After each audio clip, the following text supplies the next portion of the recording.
ক'ত গ'ল আজি সেইসকল ব্যক্তি সেইসকল মানুহবিলাক ক'ত গ'ল যিসকলে এটা সময়ত মাত মাতিছিল। এটা সময়ত মানে জুবিন দাৰ মৃত্যুৰ বা জুবিন দাই ঢুকোৱাৰ 3-4 দিন পিছতে মাত মাতিছিল তেওঁলোকে।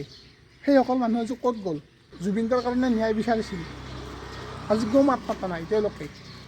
মানে কেইদিনমানৰ কাৰণে মাত মাতিছিল, সকলোৱে একগোট হৈ কিনে লগ হৈ তেওঁলোকে জাষ্টিচ বিচাৰিছিল, ন্যায় বিচাৰিছিল।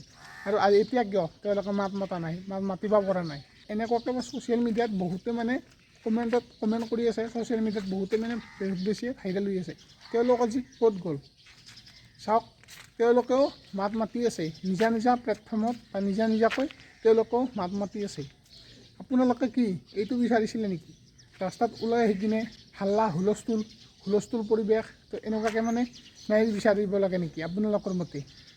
একাংশৰ মতে এনেকুৱাকৈ মানে ন্যায় বিচাৰিব লাগে। আচলতে এইটো নহয়, কাৰণ জুবিন দাই এইটো বিচৰা নাছিল। হুলস্থুল হাই হাল্লা এনেকুৱা পৰিৱেশ কেতিয়াও বিচৰা নাছিল। আৰে বুজি পাইছোঁ আমাক ন্যায় লাগিব, আমাক জাষ্টিচ লাগিব, কিন্তু এনেকুৱাকৈ নহয়।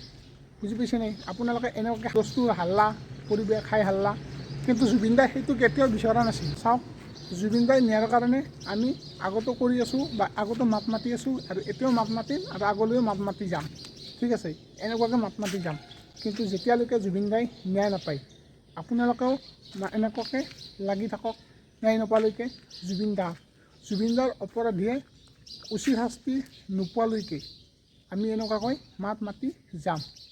আমাৰ চৰকাৰৰ ওপৰত বিশ্বাস আছে যে জুবিন দাৰ দোষীয়ে উচিত শাস্তি পায়। আমাৰ প্ৰশাসনৰ ওপৰত বিশ্বাস আছে যে অতি সোনকালে উচিত শাস্তি দিব। এতিয়া চাওক, আমি জুবিন দাৰ যদি স্মৃতিবোৰ আমি ধৰি ৰাখিব লাগে তো কি কৰিব লাগিব?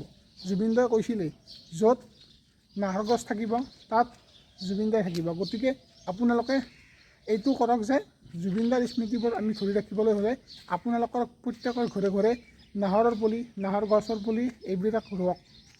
প্ৰত্যেকৰ ঘৰে ঘৰে একোটা ফটো এলবাম ৰাখক। মানে যেনেকুৱাকৈ পাৰে, যোনে যেনেকুৱাকৈ পাৰে আপোনালোকে জুবিন দাৰ স্মৃতিবোৰ ধৰি ৰাখক। মানে এনেকুৱাকৈ ক'ব নালাগে যে নতুন প্ৰজন্মসকলে, নতুন ল'ৰা ছোৱালীসকলে এনেকুৱাকৈ ক'ব নালাগে যে জুবিন দা কোন আছিলে। এনেকুৱাকৈ যাতে কোৱেশ্যন কৰিব লগা নহয়। বুজি পাইছেনে? আমি অলপ বেলেগকৈ ভাবিব লাগিব, অলপ ঠাণ্ডা মগজুৰে আপোনালোকে ভাবক। এনেকুৱাকৈ হুলস্থুল হাল্লা পৰিৱেশ কৰিলে জানো জুবিন দাই ন্যায় পাব? কিন্তু সেইটোতো কেতিয়াও বিচৰা নাছিল জুবিন দাই, হয়নে নহয়? এইখিনি মই নিজৰ মতামত ক'লোঁ। আপোনালোকে এই ক্ষেত্ৰত কোনো মানে নিগেটিভকৈ নাভাবিব।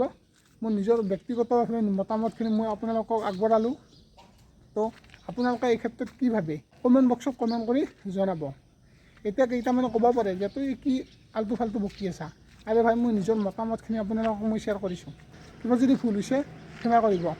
আৰু লগতে শেষত আপোনালোকক এইটোৱে ক'ম, সেই যে সকলোৱে গোট খাইছিল গুৱাহাটীৰ সেইটো ঠাইত, সকলোৱে ইউটিউবাৰ হওক বা সকলো কণ্টেণ্ট ক্ৰিয়েটৰবিলাকে গোট খাইছিল, তো তেওঁলোকেও মাত মাতি আছে, মাত নমতাকৈ নাইতো।